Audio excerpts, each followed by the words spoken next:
عليكم ورحمة الله وبركاته.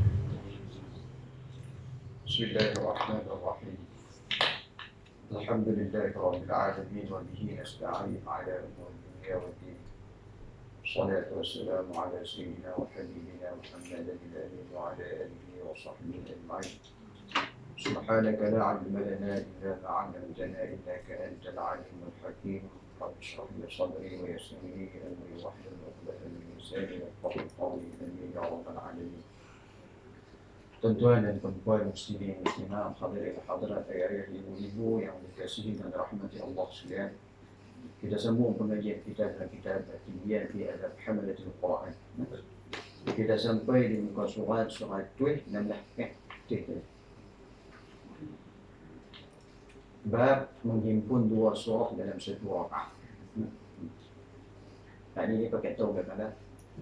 Semua undang balik belum buat lah. طيب قال المصنف رحمه الله تعالى ونفعنا بعلومه وبركاته في الدارين آمين يا رب العالمين. Bab menghimpunkan dua surah dalam satu rakaat. Baik, kata musannif, tidak mengapa, tak apa menghimpunkan dua surah dalam satu rakaat. Bila kita sembahyang tuan-tuan, contohnya kita dah sebut dulunya sembahyang apa? Sembahyang witir lah noh. Sebenarnya sembahyang witir lah kita dah buat kan. Dalam bulan Ramadan tu ataupun kita buat seorang-seorang kan. Kita menghimpunkan dua surah ataupun lebih kan. Tapi kita baca lebih lah.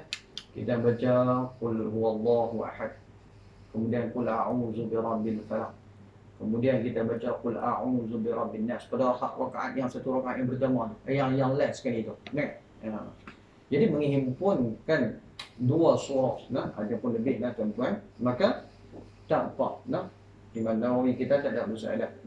Sebab apa? Sebab sabit dalam semua hadis dalam as-sahihain daripada riwayat Abdullah bin Mas'ud radhiyallahu anhu, beliau berkata, laqad araftu an-nadha'ir allati kana Rasulullah sallallahu alaihi wasallam yaqrum bainahunna فذكر العشرين سورة من المفصل كل سورتين في ركعة. Artinya, aku mengetahui surah-surah yang digabungkan oleh Rasulullah sallallahu alaihi wasallam. Maka lalu beliau menyebut sebanyak 20 surah Al-Mufassal. Kita bacalah tuan-tuan, Mufassal tu kita teranglah dulu ni, iaitu bermula daripada suratul Hujurat hingga ke akhir Al-Quran. Daripada suratul Hujurat sampai suratul Nas tu dia panggil suratul Mufassal. Baik.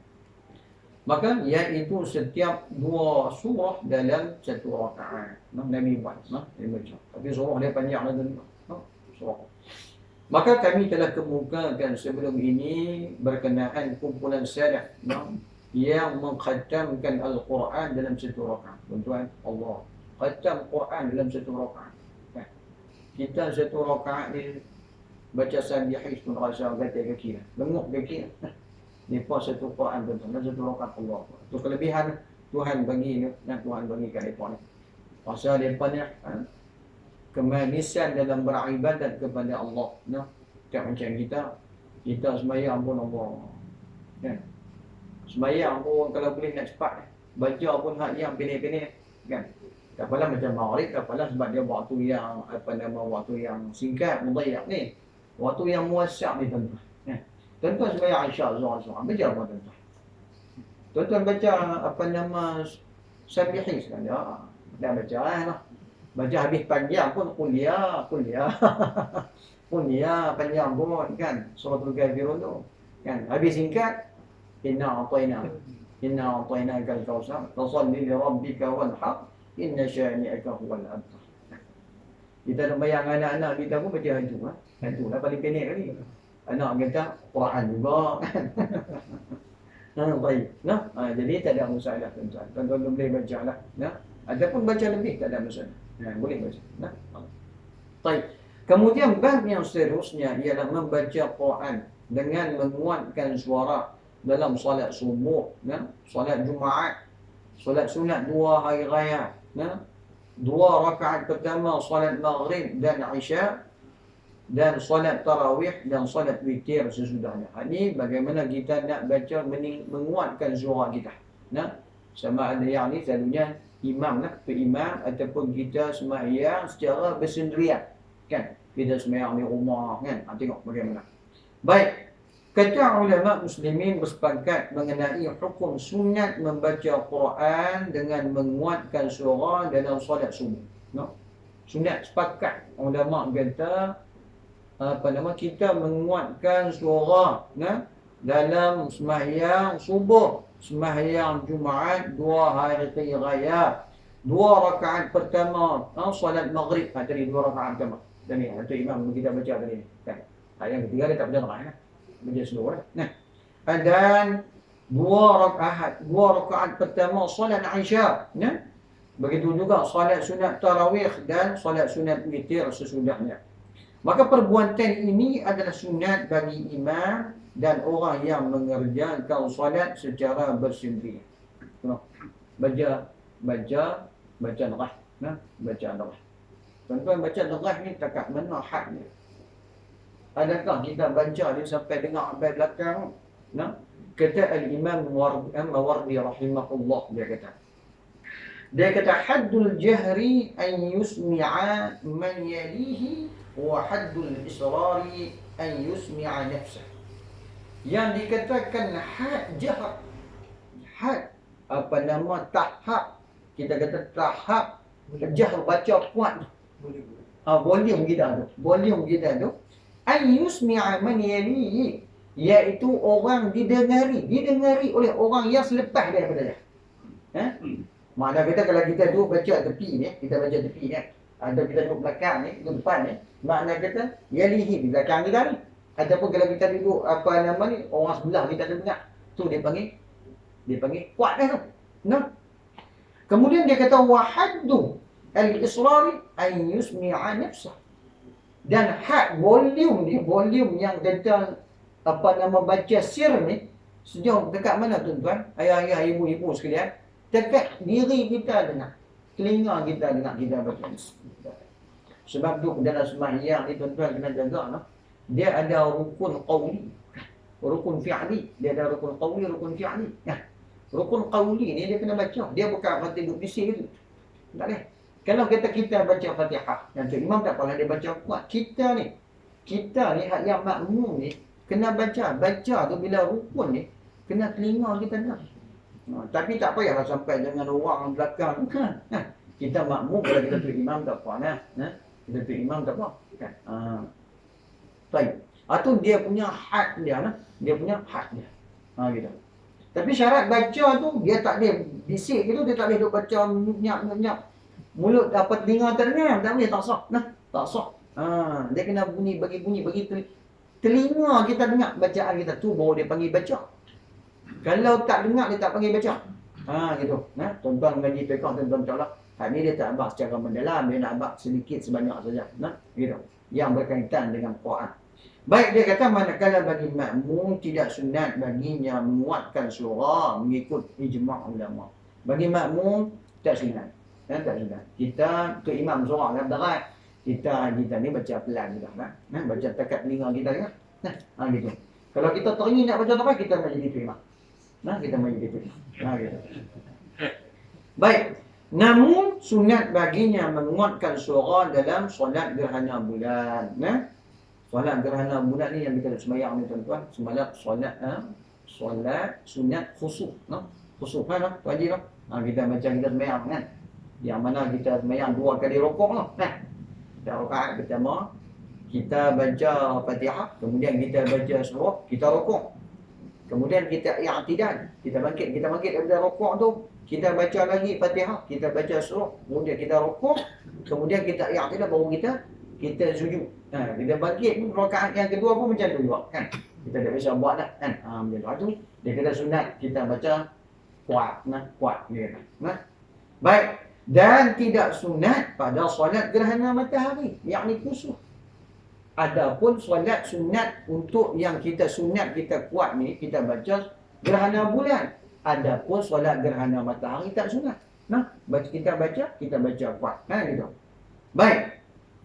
Maka sunat menguatkan suara dalam solat istisqa, yakni minta hujan. Kan? Pernah buat apa ni? Surau di sini pun buat tak nak buat apa nak. Pasal hujan sedia. Pasal hujan sedia kan. Ada tempat yang tak ada hujan tuan-tuan dia buat solat istisqa. Di Malaysia ni pun ada banyak buat minta hujan gitu. Dan tidak sunat dalam solat jenazah jika dilaksanakan pada waktu siang. Ya, solat jenazah jangan baca kuat pula. Lagi duk takbir Allahu akbar bismillahirrahmanirrahim. Orang kata tengok kepiah segak gitu tuan-tuan. Gitu. Baik begitu juga pada waktu malam. Bukan dekat siang saja tak sunat baca slow, malam pun tak sunat juga. Kita kata bukan siang saja tak sunat baca kuat, malam pun tak sunat baca kuat. Tak sunat baca kuat. Menurut mazhab yang sahih lagi terpilih. Gitu. Semalam solat jenazah ni tu imam baca Allahu akbar. Kita pun baca Fatihah. Kemudian takbir juga Allahu akbar. Ya. Solat jenazah ni tuan-tuan, ramai orang tak mau sembahyang. Tak mau sembahyang. Padahal cukup mudah Ustaz. Cukup mudah. Kan. Rakaat pertama baca Fatihah. Rakaat kedua baca baca selawat. Rakaat ketiga baca doa. Rakaat keempat tak ada baca apa, boleh tak reti. Takbir ni Allahu akbar. Tu pun ramai orang tak buat. Kan? Allah. Dan kubur ni banyak orang. Duk banyak kan. Tapi kan sembahyang jenazah tak ada orang. Ni yang kita rasa Allah. Kan? Sepatutnya bila kematian berlaku tuan-tuan, ke atas ahli keluarga kita dan juga sahabat handai kita, masyarakat kita, jiran tetangga kita tuan-tuan. Inilah satu orang kata pertolongan yang kita nak berikan kepada saudara kita, iaitu kita sembahyang dan kita mendoakan dia keampunan bagi dia. Mudah-mudahan Allah mengampunkan dosa-dosa. Mudah-mudahan satu hari orang pula akan menyembahyangkan ataupun menyolat jenazah kita. Kan? Buatlah tuan-tuan. Satu masa insya-Allah Tuhan ni dia Maha Adil. Dia Maha Pengasih, dia Maha Pemurah. Kalau kita rajin buat amal kebajikan, kita tolong saudara kita tuan-tuan, satu masa Allah akan detikkan di dalam hati insan yang lain pula untuk solat jenazah atas jenazah kita tuan-tuan. Waktu tu kita tak boleh nak minta orang, walaupun kita duit banyak, tak boleh lah, kita dah tak ada apa nak. Tak ada lah. Tak ada. Dah mati dah tuan-tuan. Dah mati dah. Kan? Allah Akbar. Tak ada apa. Jadi waktu kita hidup ni tuan-tuan, ada kesempatan, pilah tolong tuan-tuan. Pilah tolong sembahyang, tolong sembahyang saudara kita. Gitu. Baik. Maka makmum tidak sunat menguatkan suara dalam solat-solat sunat pada waktu siang, kecuali solat 2 hari raya dan solat istisqa yang kami sebutkan tadi. Makmum ni tidak sunat menguatkan suara tu, bukan jadi macam tu imam. Dan kat dia dengar, orang dia pun dengar di sebelah, kita kuatkan suara tu. Gitu. Yang lain tak sunat tu. Yang lain tak sunat. Gitu. Baik. Maka ulama mazhab kami, yakni ulama mazhab Syafi'i tuan-tuan, berselisih pendapat mengenai bacaan Al-Quran pada salat sunat pada waktu malam. Pendapat yang lebih kuat, suara tidak dibuat. Kita sembahyang sunat pada waktu malam tuan-tuan. Janganlah tuan-tuan nak sembahyang sunat tasbih ke, sunat tahajud ke, ataupun solat sunat witir ke tuan-tuan. Jadi solat sunat yang lain yang tak digalakkan untuk menguatkan suara, maka tak digalakkan. Kita tak digalakkan menguatkan suara. Itu pandangan yang lebih kuat dalam mazhab Syafi'i. Baik. Manakala pendapat kedua ialah dikuatkan suara. Pandangan yang lain pula dia kata boleh kita kuatkan suara. Kan? Kuatkan suara tak ada masalah. Kita pernah dengar ada orang sembahyang solat sunat tasbih. Seorang-seorang dia baca kuat tuan-tuan. Mungkin dia pegang dengan pandangan yang kedua. Tetapi pandangan yang lebih kuat tak disunatkan menguatkan suara. Gitu. Baik. Apapun pendapat ketiga yang dipilih oleh Imam Al-Bukhari ialah dibaca dengan kadar di antara suara yang kuat dengan perlahan. Tapi Imam Bukhari tuan-tuan dia pilih jalan tengah, iaitu suara ni di antara kuat dengan pelan. Baca bagi dekat dengar. dengar kita rasa Bismillahirrahmanirrahim. Bukan ada Bismillah. Orang dia dengar tak sekadar yang di antara macam kita tadi dah benchmark dia tu. Yang dikatakan kuat tu adalah orang yang di belakang kita ataupun di tepi kita dengar. Kan? Manakala kuat dia slow tadi ni, bacaan apa perlahan tadi, hanya diri kita yang dengar, telinga kita yang dengar. Jadi di antara tu Imam Bukhari kata. Nah, gitu. Baik. Sekiranya seseorang tertinggal solat pada waktu malam, maka dia boleh menggantikannya pada waktu siang. No? Dia tuan-tuan terlupa sembahyang, contohnya sembahyang isyak. Nah, lena sembahyang isyak. Esok lepas sembahyang subuh baru ingat kata Allah malam sembahyang isyak tak sembahyang. Gitu. No? Atau jika dia tertinggal solat pada waktu siang, dia boleh menggantikannya pada waktu malam. Ataupun mayang asyak tadi, tuan-tuan, lena sampai maghrib. Tengok jaga-jaga azan, kita pun mandi celapak mandi mai. Kan asyak tak mayang ni. Maka kita boleh qada di waktu malam. Baik. Baik. Maka adakah bacaan yang kuat atau perlahan dikira mengikut waktu yang tertinggal ataupun waktu yang diqada? Jadi tuan-tuan tadi ni, kalau tuan-tuan lihat pertama tadi tak lupa mayang Isyak. Isyak ni kita boleh baca kuat, betul tak tuan-tuan? Kita boleh baca kuat 2 rakaat pertama tu kita boleh baca kuat, kita nak sembahyang sendiri lah. Kita baca kuat, sebenarnya sunat kita baca kuat suara. Kemudian kita nak qada pukul 9 pagi tu. Kita qada, kita teringat waktu ataupun pukul 10 pagi. Baik. Tuan-tuan nak qada tu, baik. Nak baca kuat kan nak baca slow? Kan? Kalau nak baca, tuan-tuan mana kata akal dia fikir, pasal aku qada ni sembahyang Isyak. Isyak ni makna kata baca kuat lah. Jadi boleh tak? Tapi waktu siang ni orang tak baca kuat. Jadi kita duduk confuse. Kan? Memang waktu tu kita sunat baca kuat solat tu. Tapi waktu kita nak qada tu tak digalakkan. Siang tu orang tak baca kuat. Orang tak baca kuat, orang baca slow-slow lah. Kecuali solat Jumaat lah. Gitu. Baik dia kata. Maka ada 2 pendapat. Ni ulama dalam mazhab Syafi'i ada 2 pandangan. Baik. Ada 2 pendapat di sisi ulama mazhab kami yang lebih kuat dikira mengikut waktu qada. Dia kata yang lebih kuat dia kira tengok waktu qada ni tuan-tuan. Tengok waktu qada tuan-tuan.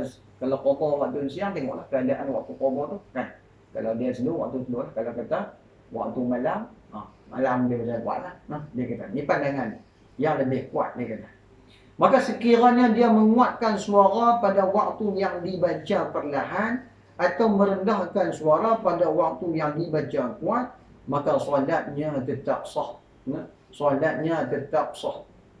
Cuma dia telah melakukan perbuatan yang makruh namun tidak perlu sujud sahwi. Kalau dia nak mukhalafah tu tuan-tuan, dia solat dia sah tapi dia makruh tuan-tuan. Maka dia tak perlu sujud sahwi. Macam kita lah tuan-tuan nak qada bangkit lambat.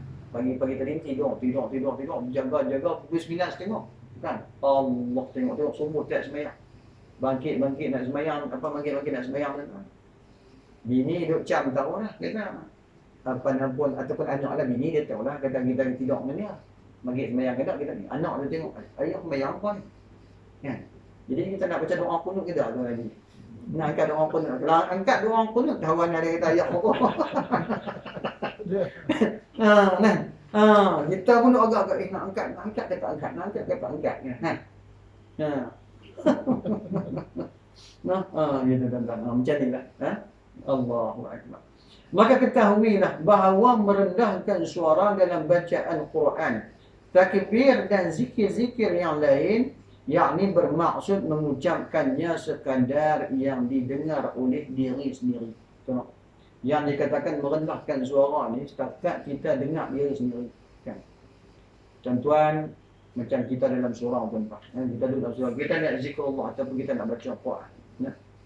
Orang duduk sembahyang tuan-tuan jangan keraskan suara. Jangan meninggikan suara. Tengok. Tahu kata kawan ni kita pun lagi cakap Subhanallah. Kawan ni baru nak sembahyang kan. Janganlah kuat. Jangan kuat sampai boleh mengganggu dia tidak konsentrate dalam sembahyang ni tuan-tuan. No? Begitu juga kita baca Quran, baca Quran.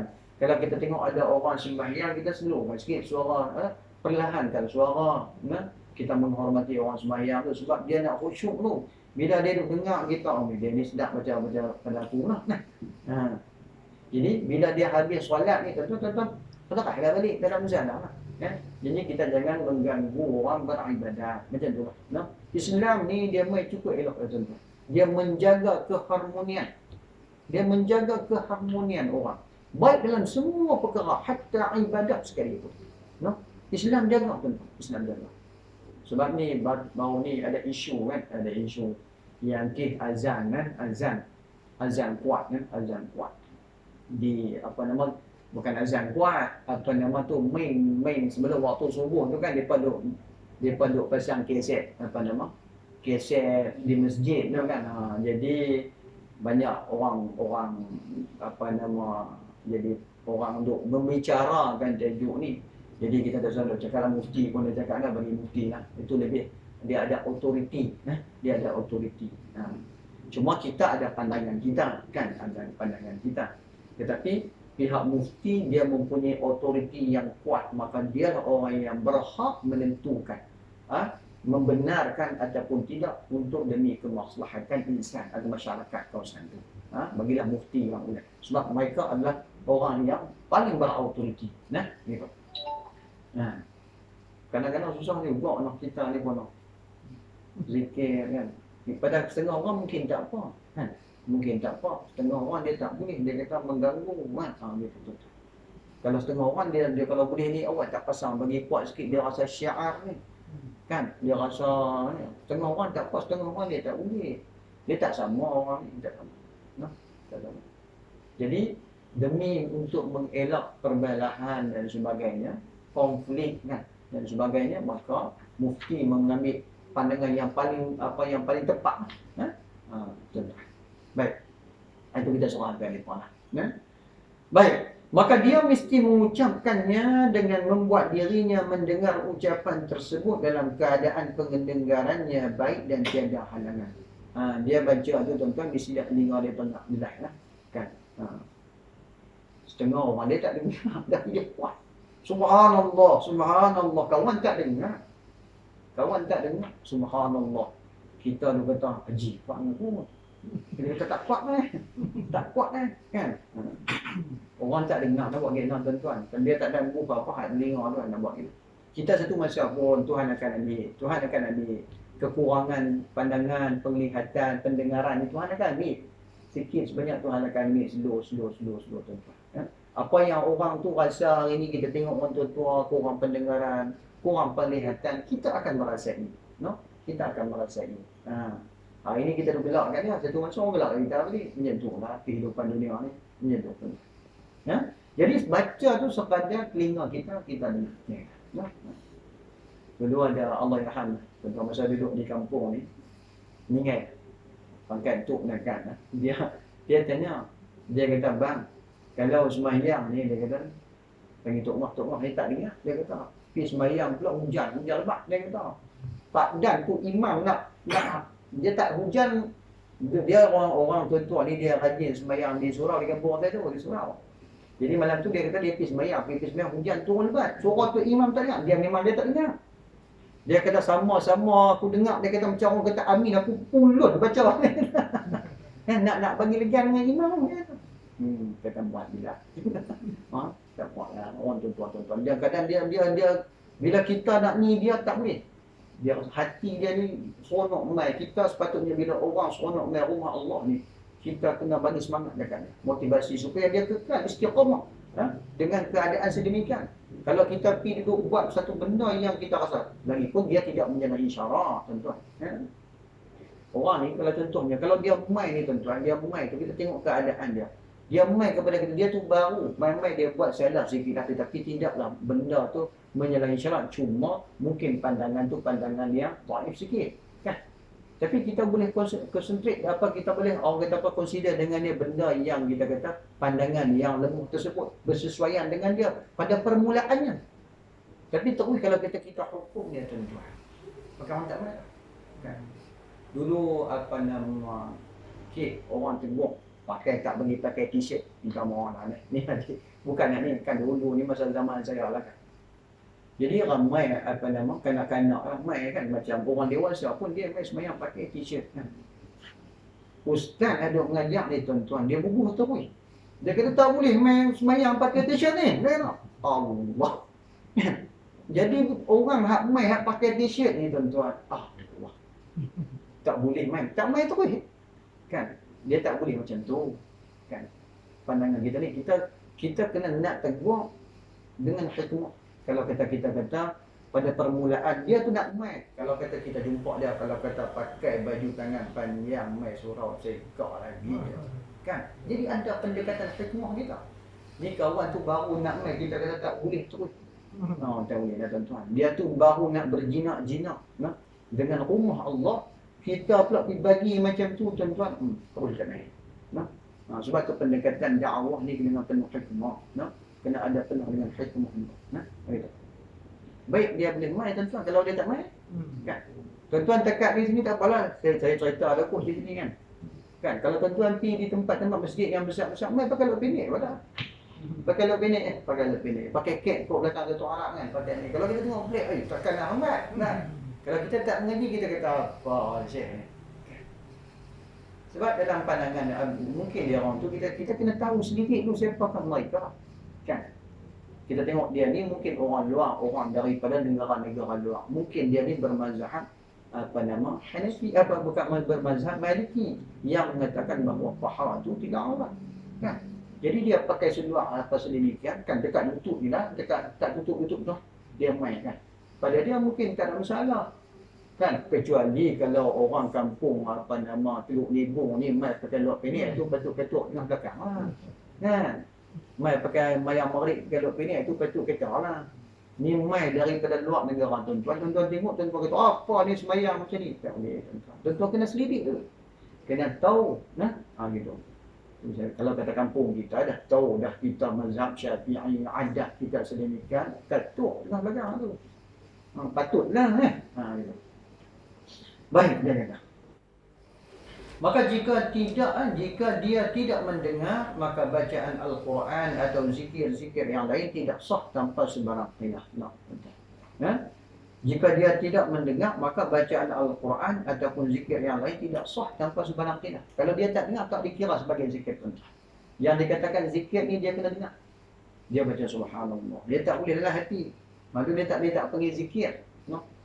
Dia kena kata kalau kita subhanallah, alhamdulillah, wa la ilaha illallah. Ataupun kita baca Quran. Baca Quran orang tak nak tengok orang. Yang dikatakan baca ni mengeluarkan suara. Suara tu sama ada kuat ataupun perlahan.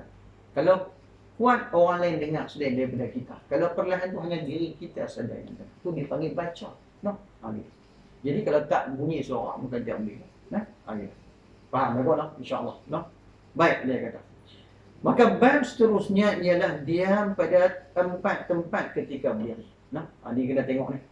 Banyak orang yang lupa ni. Ni kadang-kadang kita tak tahu. Diam pada 4 tempat. Ketika berdiri. Baik, ulama mazhab kami berkata, yakni ulama mazhab Syafi'i. Sunat bagi imam dalam solat jahriyah. Sunat bagi imam dalam sunat jahriyah ni yang kita baca kuat ni kan. Untuk diam pada 4 tempat ketika berdiri. Sunat bagi tu imam ni diam. Baik, apakah dia tu tuan-tuan? Yang pertamanya selepas takbiratul ihram. Allahu akbar. Kan lepas Allah kan. Takbir ni hak mana sunat, hak mana wajib tuan-tuan. Hak bunyi Allahu akbar wajib. Hak angkat tangan ni sunat. Lagi tuan-tuan jangan kata angkat tangan ni sebagai rukun tak. Yang Allahu akbar tu, itu dia panggil takbiratul ihram. Kan angkat tangan ni sunat ya. Gitu. Baik, untuk membaca doa tawajjuh iaitu doa iftitah dan agar para makmum dapat mengangkat takbiratul ihram. Kita di dekat imam kita panggil Allahu akbar. Baru kita baca Allahu akbar. Alhamdulillah. Kita berhenti seketika, diam seketika. Jangan takbir Allahu akbar, Allahu akbar. Tak sunat Jadi sunat kita diam. Sunat kita diam. Itu yang pertama. Yang keduanya selepas bacaan suratul Fatihah. Baca selepas doa, lepas Fatihah, lepas Alhamdulillah. Dengan diam seketika, iaitu di antara akhir surah Fatihah dengan amin. Ghairil maghdubi alaihim waladdallin. Baru amin. Kan diam seketika, bukan ghairil maghdubi alaihim waladdallin. Amin. Tu dia tak ada diam. Jadi diam seketika. Ghairil maghdubi alaihim waladdallin. Lepas tu baru amin bersama-sama. Gitu. Baik, supaya tidak ada yang menyangka bahawa amin termasuk dalam surah Al-Fatihah. Kalau kita sambung tu ini tuan, mungkin ada orang sangka. Bahasa orang tu ada sangka. Menyangka bahawa amin tadi ini adalah daripada surah Al-Fatihah. Sedangkan amin itu bukanlah daripada surah Al-Fatihah. Sebab tu kita kena diam seketika, kemudian barulah kita menyebut amin bersama-sama antara imam dan juga makmum. Tak amin dah solat tuan-tuan, kena bersama-sama dengan imam. Hak lain dah, hak lain tu imam buat dulu. Kalau kita buat dulu, kita tak sah sembahyang kita. Kita mendahului imam tak boleh. Tak boleh. Kan? Kalau kita berserta dengan imam makruh.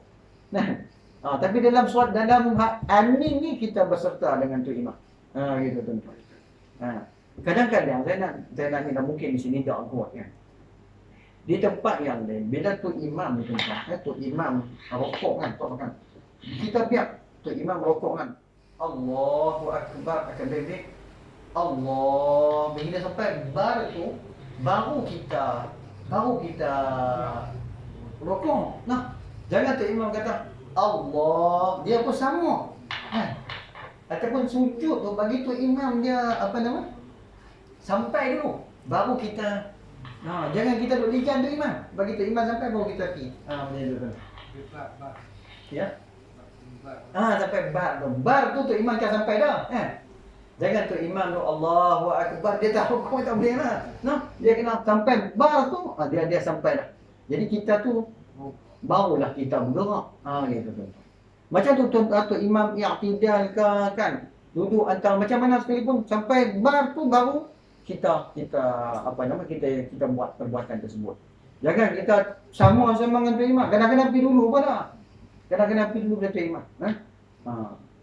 Kan?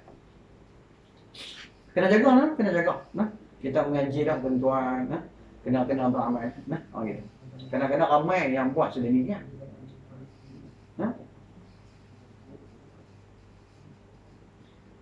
Baik. Yang ketiga ialah selepas amin.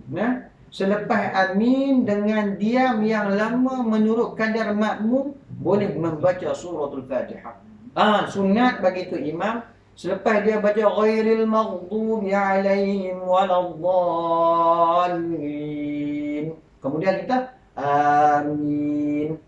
Tu imam diam seketika, bagi kesempatan kepada makmum baca Fatihah. Bagi kesempatan. Kita agak-agak lah tuan-tuan, agak-agak jangan diam sampai lama sangat. Diam sampai imam ni kita lena agak basah kan. Sekadar kita bahawa pada uruf kita lah, kita sangka bahawa makmum ni dan baca Fatihah, baru kita baca surah. Gitu. Kan. Dan lebih kurang berapa saat, 10 saat lebih kurang macam tu kot lah. 10 saat. Lebih kurang lah. Sebab yang baca Fatihah semua sini laju, yang muda-muda laju belakang ni baca prime gitu kan. Tanggih diam sampai tengah jam lah. Tak boleh tengah jam lama sangat. Sunat tuan-tuan. Baik.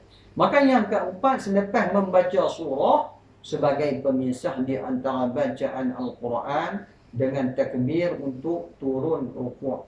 Baca dulu. Baca Qul huwallahu ahad, Allahus samad, lam yalid wa lam yulad wa lam yakul lahu kufuwan ahad. Kita diam seketika, baru Allahu Akbar. Kan? Sami'allahu liman hamidah. Satu lagi tuan-tuan, Sami'a nah, bukan sami'a nah. Sami'allahu liman hamidah. Bukan sami'allah nah. Bukan hamzah, bukan alif ni, bukan hamzah nah. Bukan sami'a, sami'a. Sami'allahu liman. Kena sebut dia nah. Sebut ini dah. Banyak orang dia sebut sami'allah, sami'allah tak tahu nah. Kan. Jadi dia kata waktu empat tempat ni sunat bagi tok imam. Sunat bagi tok imam. Siapa kita semua kita kena mengaji dah sebab kita jadi tok imam. Kalau kita tak jadi tok imam di surau kita jadi tok imam di rumah. Kita jadi tok imam dengan kawan-kawan sekerja kita, rakan sekerja kita bila masuk waktu kita tak ada pergi masjid, pergi surau dan sebagainya, kita duduk di jemaah, kita kata mari kita pakai sembahyang dalam bilik kan. Kita jadi tok imam. Jadi bila kita tu kita praktikkan benda ni tuan-tuan. Kita praktikkan benda ni. Jadi mudah kan? Gitu. Jadi jangan kita kata ni biar tok imam dah, dia tok imam, aku ni makmum. Dia tak boleh gitu. No. Sesiapa pun kena jadi tok imam. Yang kata lelaki ni kena jadi imam. No. Jadi imam kan? Orang perempuan dia tak jadi tok imam lah, walaupun dia pandai setara mana pun, kecuali dengan orang sesama wanita. Kalau kata kita ni tuan-tuan, walaupun saya habaq dah minggu sudah tuan-tuan, kalau bini kita ni johan musabaqah peringkat kebangsaan dan juga antara bangsa kan, tok lelaki ni buat menang pun baca Quran, baca apa nama, kita dia baca merangkak-merangkak, dia tak jadi tok imam kita kan, sebab dia isteri kita, dia wanita. Kita ni jadi imam dia. Gitu. Baik. Kemudian dia kata, dah lagi tadi, berapa minit? Ada berapa minit? Ada berapa minit? 3-4 minit. 3-4 minit? 5 minit. Tak jadi panjang. Baca sekat. Baca sekat lah. Baik, dia kata. Kemudian bab sunat mengucapkan amin selesai membaca Fatihah. Sunat membaca amin ketika mana selesai membaca Fatihah. Baik. Maka apabila seseorang pembaca Al-Quran selesai membaca suratul Fatihah di dalam ataupun di luar solat, maka sunat baginya untuk mengucapkan amin. So, kita baca Quran ni tuan-tuan, baca suratul Fatihah, sama ada dalam sembahyang ataupun luar sembahyang. Bila kita baca sampai ghairil maghdubi alaihim waladdallin, maka sunat kita amin. Mengucapkan amin. Amin. Sunat. Sama ada luar sembahyang ataupun dalam sembahyang. Okay. Maka banyak hadis sahih yang masyhur berkeadaannya yang telah kami kemukakan pada fasal sebelum itu. Ini iaitu sunat baginya memisahkan di antara akhir suratul Fatihah dan ucapan amin dengan diam seketika.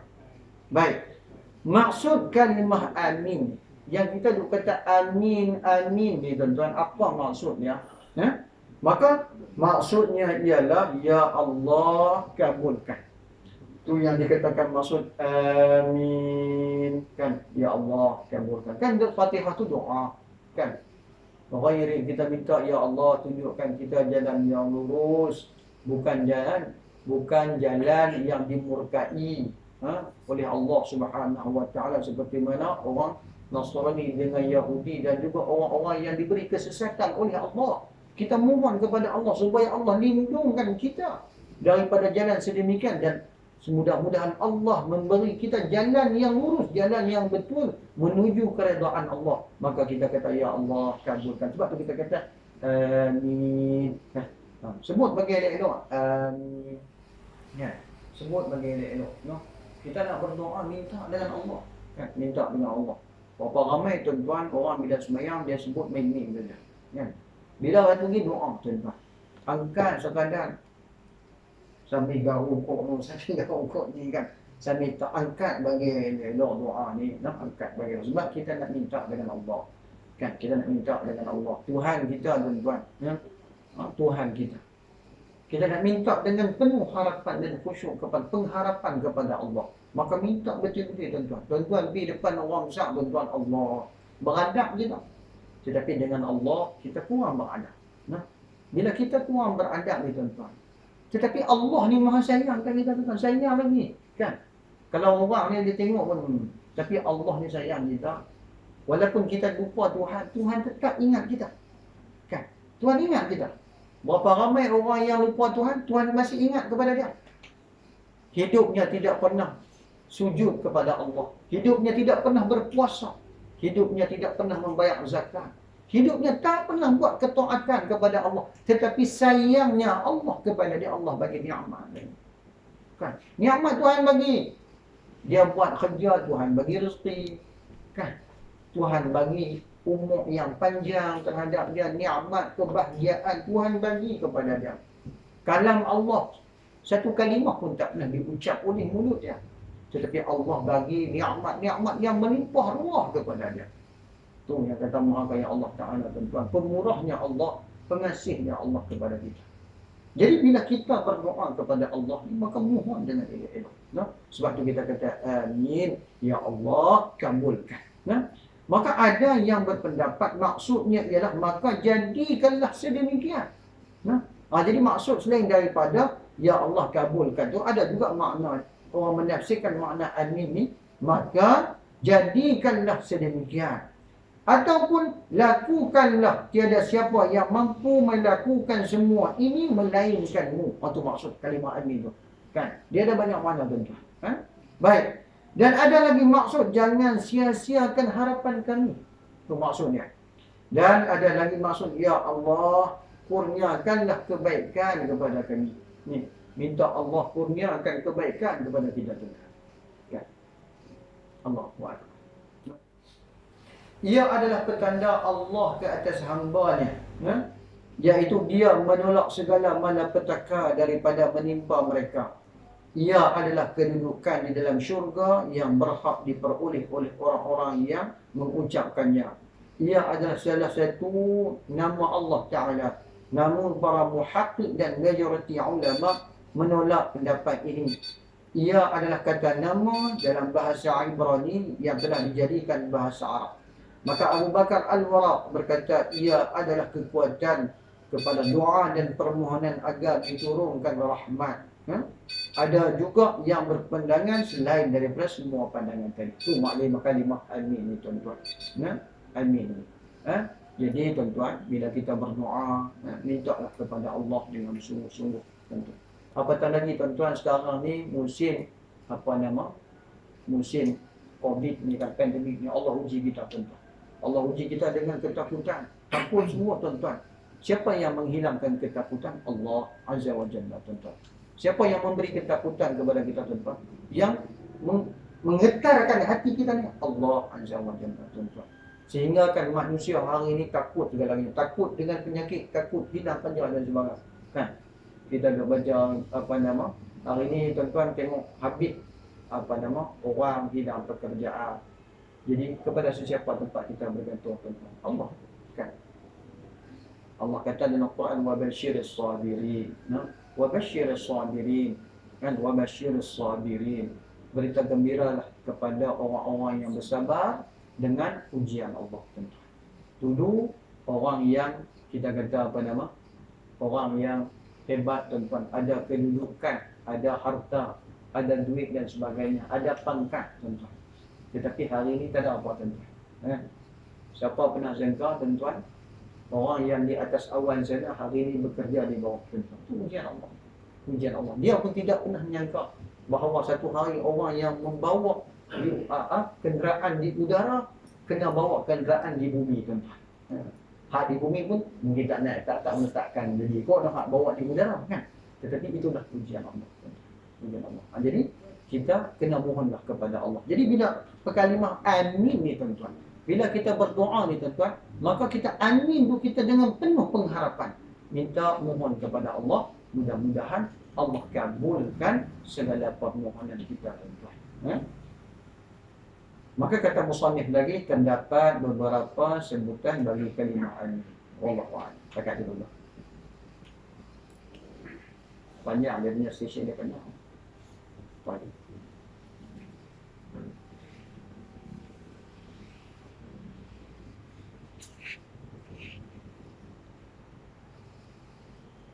Ada apa nak tanya? Ada apa nak beritahu? Kenapa?